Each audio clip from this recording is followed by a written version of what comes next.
I'll never forget the day I visited my friend Sarah's Amish neighbors and saw their garden for the first time. While my own beds were struggling with pale, stunted plants despite all my store-bought amendments, their vegetables were absolutely thriving in soil that looked like chocolate cake.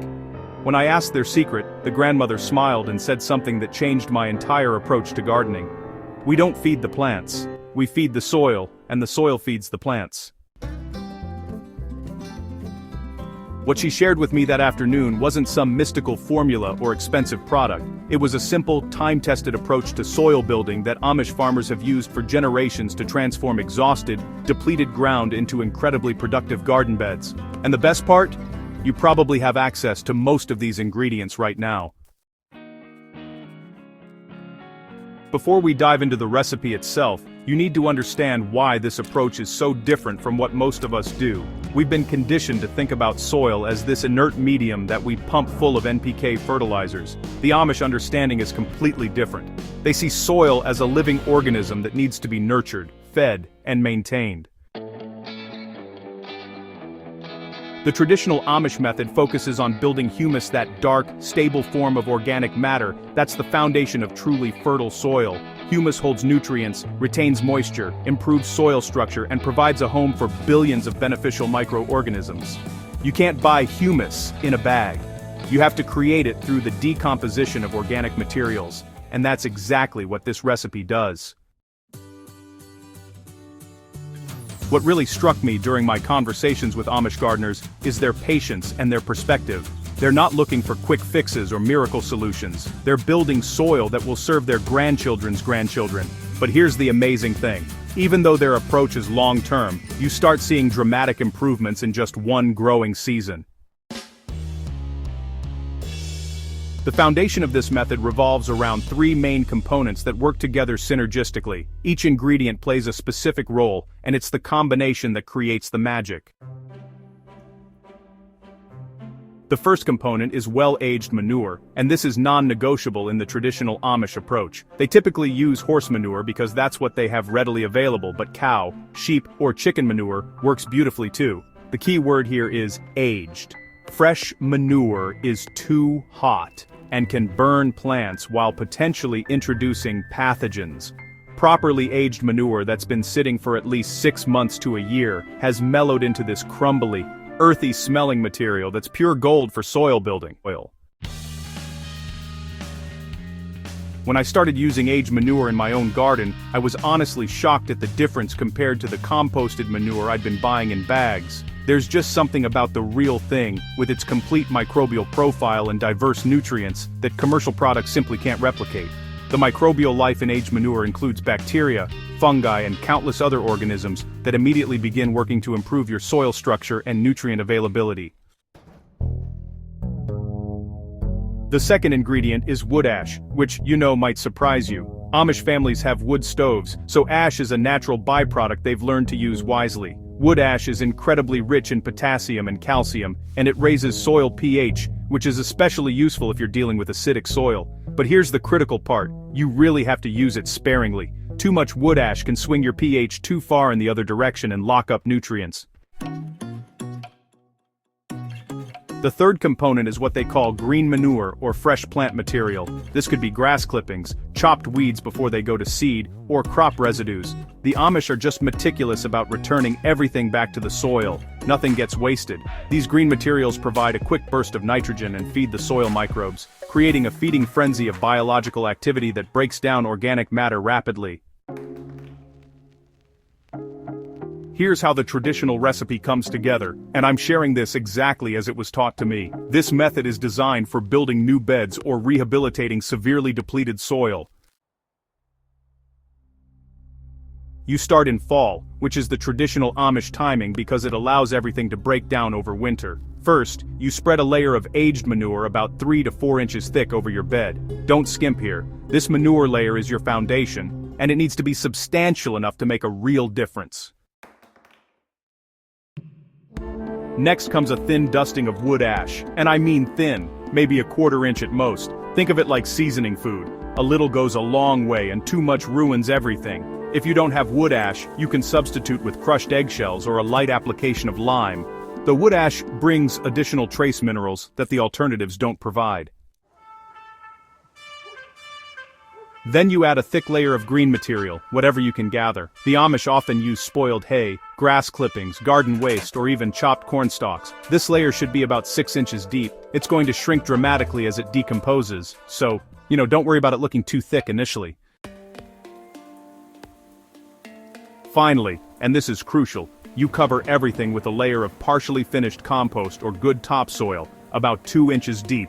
This layer acts as a blanket that holds everything in place, keeps the materials moist, and introduces additional microorganisms to speed up decomposition. Over the fall and winter months, something remarkable happens beneath that layered system. The green materials begin breaking down first, heating up the pile and attracting decomposer organisms. This decomposition releases nitrogen that feeds the microbes working on the tougher manure and woody materials. The wood ash slowly dissolves and integrates into the soil, releasing its minerals gradually. Meanwhile, earthworms discover this feast you've laid out and begin moving through all the layers, mixing everything together, creating channels for air and water, and leaving behind their incredibly nutrient-rich castings. By spring, when you pull back any remaining surface material, you'll find dark, crumbly soil that smells earthy and sweet. The transformation is honestly magical to witness. I remember checking on my first Amish method bed in early April and being absolutely stunned. Soil that had been hard, pale, and lifeless the previous fall was now soft enough to push my hand into, dark as coffee grounds, and absolutely teeming with earthworms. Now, I know what you're thinking. Not everyone has easy access to aged manure or produces wood ash. Let me share how I've adapted this method for situations where you need to work with what's available. If you can't get aged manure, high-quality finished compost can substitute, though you'll want to use it more generously, maybe 6 inches instead of 3 to 4. The key is using real compost, not those cheap bags of compost that are mostly just ground-up wood.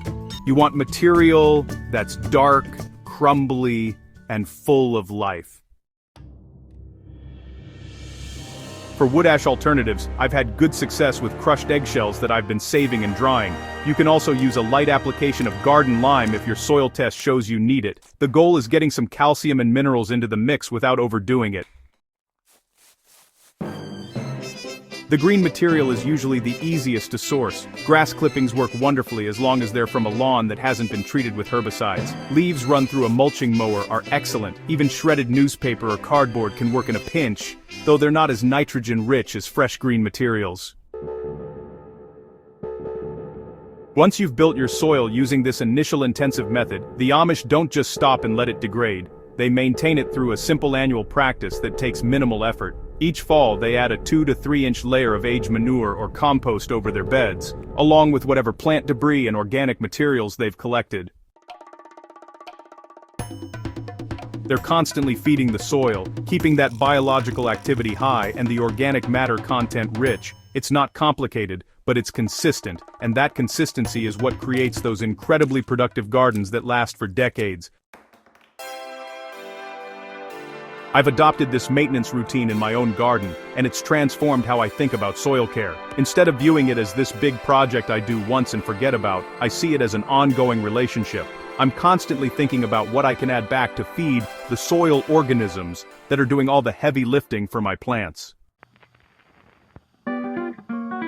Here's something that, honestly, took me years to fully appreciate. When you use synthetic fertilizers, you're essentially bypassing the soil biology. You're feeding the plants directly, which, well, creates dependent plants with weak root systems and doesn't build soil structure or long-term fertility. The Amish method does the opposite. By feeding the soil organisms, you create a self-sustaining system where microbes break down organic matter, release nutrients gradually, improve soil structure, and even protect plants from diseases. The plants that grow in this soil are stronger, more resilient, and more nutrient-dense than plants grown with synthetic inputs. I've done side-by-side comparisons in my own garden, and I gotta say, the difference is remarkable. Plants in my Amish method beds have deeper root systems, handle stress better, and produce more flavorful food. They're not just surviving, they're thriving in ways that plants fed with bottles and bags never quite achieve.